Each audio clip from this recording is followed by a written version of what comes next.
continues. Linda Burney is the federal Labor member for Barton, which covers parts of southwest Sydney. She joins us now. Linda Burney, thank you for joining us.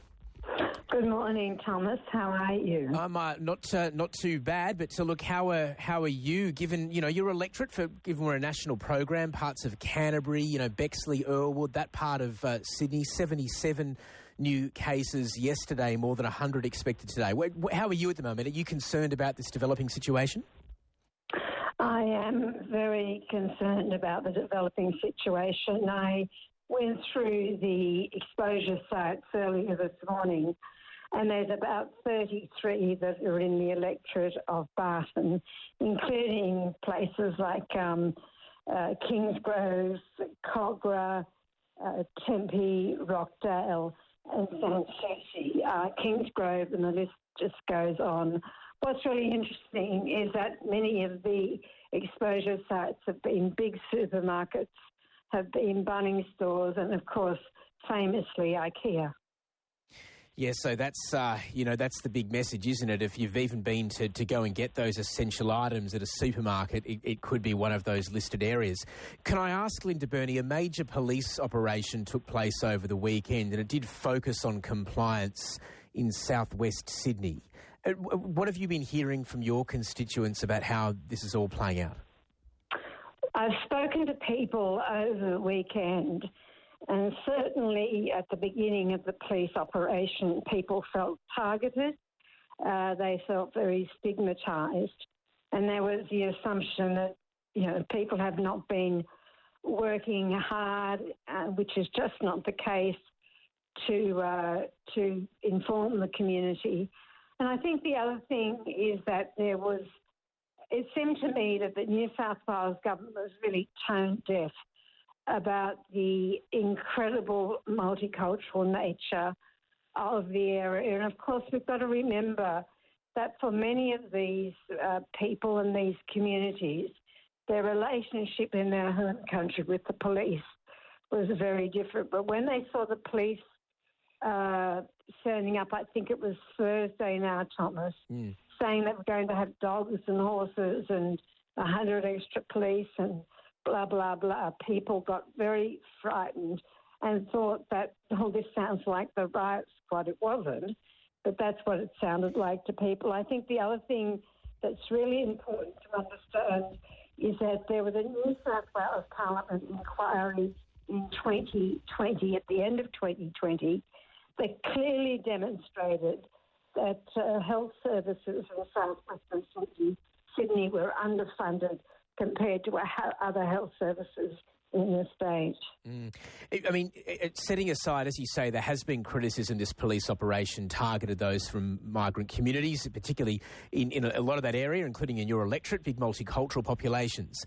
But is it also fair to point out that now we are seeing a concentration of COVID in southwest Sydney? So the view of police and health authorities might just be simply, we need to get on top of this.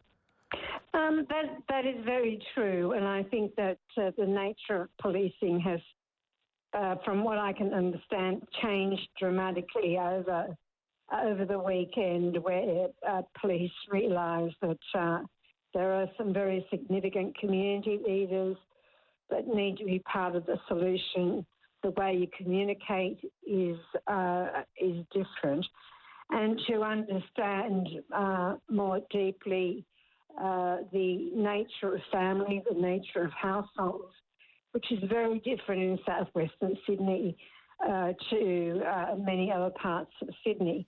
And I think the other thing is that the community has been working really hard to try and understand the messages, try and put in place as best they can the health requirements that are necessary. But it's important that people understand that many of the people in southwestern Sydney actually can't work from home. They are in the manufacturing, the trade, many are small businesses, and there's a lot of heavy lifting going on out there because many of the people out there, particularly many of the women, work in the care economy.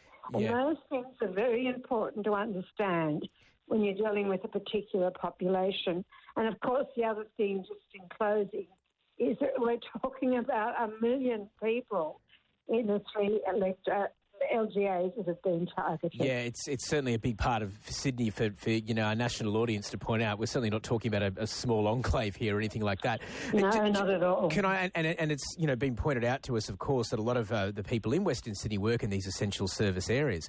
But can I ask you as well, just finally, Linda Burney, there's this graphic COVID advertisement that's airing on Sydney television screens to highlight the seriousness of the disease. A fairly a young woman gasping for air. It's pretty stirring to watch, encouraging people to book their vaccines. What message do you think that sends perhaps to young Sydney-siders, though, given that many aren't actually eligible for Pfizer at the moment? There has been a bit of talk on social media that, hang on, this person appears to be a young woman.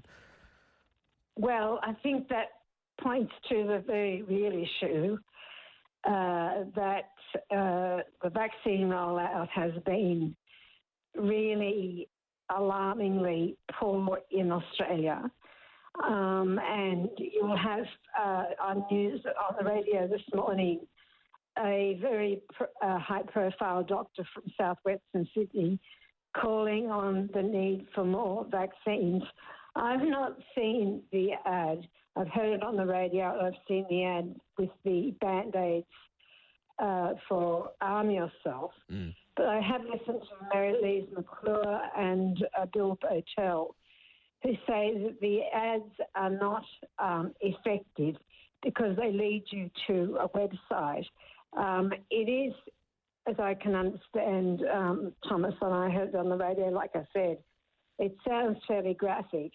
But the issue at the heart of all of this, and the Premier said it, if not once, 4 or 5 or 6 times in her press conference on Saturday, I didn't see a press conference yesterday, is the problem is that we are not vaccinated, and that is clearly the responsibility of the Morrison government. We're out of our time, but thank you very much for joining us, Linda Burney. Thank you very much. That's Linda.